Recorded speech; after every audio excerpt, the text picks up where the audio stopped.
In celebration of the city's selection as the third best Asian travel destination of 2016, Korea FM has teamed up with Jeonju city government to send a box of 10 Jeonju-style chocolate pies to the first 20 people who sign up. Visit bit.ly.com/Jeonju chocolate pies to register before all that chocolate goodness is gone. Talk radio, music, and podcasts from the Korean Peninsula. KoreaFM.net. Jeonju, South Korea is the third best Asian travel destination of 2016, at least according to Lonely Planet, the world's largest travel guidebook publisher. And to learn more about how cities make their way onto these and other rankings Lonely Planet puts out each year, I spoke with one of its guidebook writers based here in Asia. My name is Rebecca Milner. I'm based in Tokyo. I've lived here for 14 years. I work on guides to Japan and Korea and China. I've been working as a writer for Lonely Planet for 6 years now.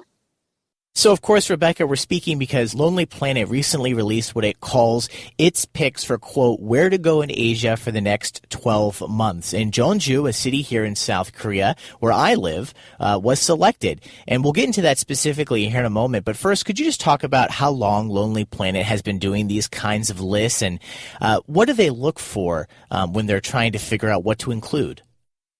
We've been doing best in travel globally for at least as long as I've been there. But then going in deeper and doing these, best in Asia, best in Europe, best in the Americas. I think that's fairly new. But basically us writers, they ask us for our input and, we shoot off some suggestions based on the places that we've covered in research or traveled, just for fun as well, in the last year. So it's hard. People always ask, what? There's not really like a checklist, for something to qualify. Lots of times it's because there's a new opening, like a big, a major museum or something like that, and that, that's obviously timely. It has a hook, so. Those kind of places get picked, but otherwise it's places that are generating buzz, or places that, depending on, with the sort of rise and fall of different travel trends that, just sort of feel like of the moment. Because I contributed to Hokkaido in Japan, and that's obviously we've got the new Shinkansen going up there that just opened this year, and a lot more push to make it more of a year-round destination and not just a ski destination. And then so on the list, number one, Hokkaido, Japan, you said that you specifically contributed to that. And then we go into number two, which is Shanghai, China, which is somewhere that I've been. Obviously a very important city for Asia, very important city for China, millions of people, lots to offer. But then you come up to Jeonju, South Korea at number three, pretty high on the list. And I have to tell you, as someone who lives here in South Korea and also someone who's been to Jeonju, who has friends currently living in Jeonju, this was all kind of a head scratcher for us, a pleasant head scratcher, but we didn't see this coming. So could you talk about maybe what made Jeonju such a high place on this list? What really made it stand out? Well, like I said, I didn't choose the placement on the list. I just threw out some ideas of places that I had visited recently and that I thought were sort of ready for prime time. And so what struck me about Jeonju, I was there last year in spring as part of research for the new edition of Lonely Planet Korea, which came out this year. And so I'd never been to Jeonju before. I'd been to South Korea several times. I live in Tokyo. It's quite popular to go to Seoul for a long weekend, when the exchange rate is favorable. But what struck me about Jeonju, and I'm sure there are people out there, where it's like, why now? It's it's crowded, it's full of tourists, and and that it was better when it was a bit more off the beaten track. But what struck me about Jeonju is that there was just this incredible buzz, that there was so many people there, and it was a place that's not really well known, perhaps outside of South Korea. And I thought, that this was a place people were going to, and that more people should know about it.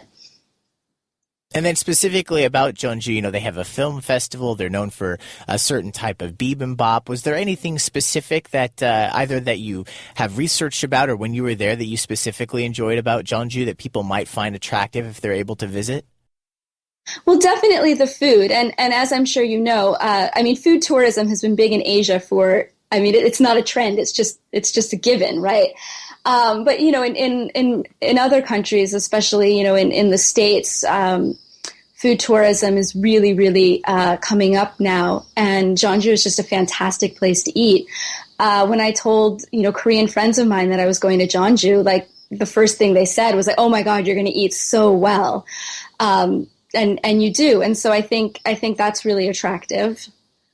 So obviously Jeonju, like I said, a surprise, but for someone who is a very big fan of South Korea, such as myself, and, for South Koreans, obviously, this is a nice tip of the cap to them. Number 3 on this list of Asian tourism destinations for 2016.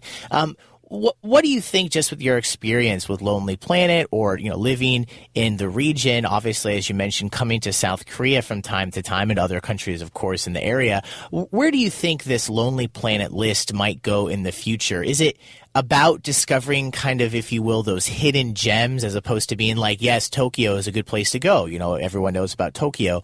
But also, on the list this year, Shanghai was high up. I believe it was number 2. So it definitely does seem to include hidden gems, but it also includes very obvious destinations as well. What do you think might be featured in the future? I don't know. Like when it comes, yes, it's always about uncovering hidden gems, or just trying to pick up on places that are starting to generate buzz. But when it comes to places like big cities, Shanghai, Tokyo, it's about why go now. So what is it about that city that it's either striking a chord with something that's happening on a larger cultural level, or it's because it's got big events or big openings coming up. I personally, when I nominate places to these lists, I don't like to nominate, just because it's a big museum is opening. I prefer, to find these smaller places where I think, just something interesting is happening. That's really interesting. I think the big idea that I've taken away from speaking with you is that it's almost like these are very temporally minded. So like when you think of like space, you have the fourth dimension of time. So it's not just like Jeonju, South Korea, but it's specifically within the next year, whatever's happening there for whatever reasons, now is the time to visit Jeonju. Yeah, I would say that because, and I can't see the future. I don't know if Jeonju is going to get bigger. When I was there, it was definitely, there was a lot of tourists there. But so suppose it does, then yeah, you'd want to go now, maybe before it gets sort of codified on the tourist track. I think that's always been something that Lonely Planet tries to do, to try to identify places that are up and coming. I was also fortunate enough to speak with the deputy mayor of Jeonju to get his reaction to making Lonely Planet's top 10 Asian travel destinations of 2016 and to discuss how tourism has increased in his city in the past 10 years. My name is Bong-up. I'm deputy mayor of the city of Jeonju. So, Deputy Mayor Cho, what is your reaction to Jeonju being selected as one of the top 10 Asian travel destinations for 2016 as decided by Lonely Planet? Did this come as a surprise to you? First of all, on behalf of the city of Jeonju, I would like to thank Lonely Planet for choosing us. As you mentioned, I was so surprised and very pleased to hear the news. It was great because it was the first time Lonely Planet has selected a top 10 Asian travel destinations And Jeonju is also top 3 among them.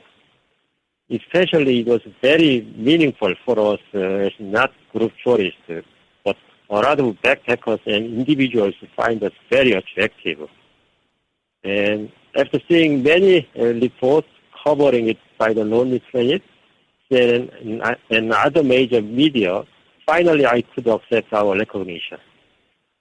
And so let's talk about tourism in Jeonju. What's the current status of what's going on in the city? Would you say that tourism has increased over the last few years? And when tourists do come to Jeonju, where are they from? Are these Korean tourists? Are these Chinese tourists? Where are these tourists coming from? Jeonju is a city that has kept Korea tradition and culture, but it was not regarded as a famous tourist destination. But since early 2000, when Jeonju Hanok village was designated as a special zone for Korean tradition and culture, Jeonju has started becoming popular. According to research, which was conducted by the Ministry of the Interior and Nostra Province, last year, 9.65 million people visited Jeonju Hanok village, which means on average 26,000 people visited us every day. Actually, the number of visitors to Jeonju began to explode in the year 2009 after we completed major infrastructures and cultural facilities such as Fan Museum, traditional Sorin Museum. As you asked me, the number of international tourists is expected about 200,000 people every year. Chinese are the largest group, followed by Japanese and American tourists. The number of Europeans, such as French, Italian, and German, some Swedish is increasing steadily as well, but the number differs every year. Of course, most of the tourists are Koreans, especially young people, 20s or 30s. And then, Mr. Deputy Mayor, do you think that tourism is going to increase in Jeonju over the next few years? You just mentioned a few of the attractions that are bringing tourists to Jeonju currently, but are you looking forward to even more tourists coming to your city in the future? I think so. Jeonju has kept its title as a traditional city with bountiful cultural assets for a long time. As you know, our city is a 1,300 years old historical city, and Hanok village has been there for 100 years. So, based on these resources, Jeonju has focused on tradition and restoration projects since 2000, and now it's a kind of a new trend that people search for a natural atmosphere, old things, wellness, nostalgia, and somewhat laid-back tourism. So our city has become popular. Also, our natural and real Korean styles have appealed to a lot of international visitors. As you know, Jeonju is, even 10 years ago, Jeonju was not a famous tourist destination like Jeonju or Jeju. But as Lonely Planet named Jeonju as one of the tourist destinations in Asia, we expect Jeonju to become more popular internationally, beyond our border. So, as Lonely Planet mentioned, Jeonju is a city that best captures Korea's tradition and culture. I think I recommend, if you want to feel and experience real Korea, please come to Jeonju. I'm looking forward to seeing you in Jeonju.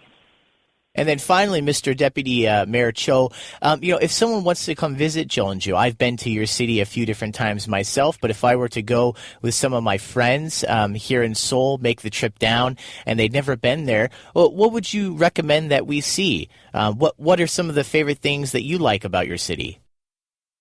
There are many things to recommend to you, but I want to say, stay Hanok, wear hanbok, traditional Korean clothing, eat bibimbap, experience making Korean traditional paper, and watch pansori musicals.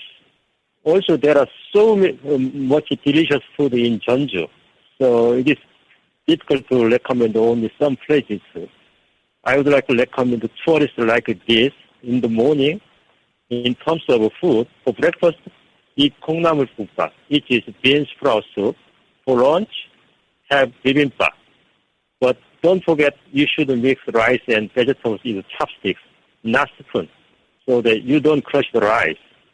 For snack, try street food like fried squid, which was mentioned by Rebecca Milner, Lonely Planet, and makgeolli ice cream, and so on.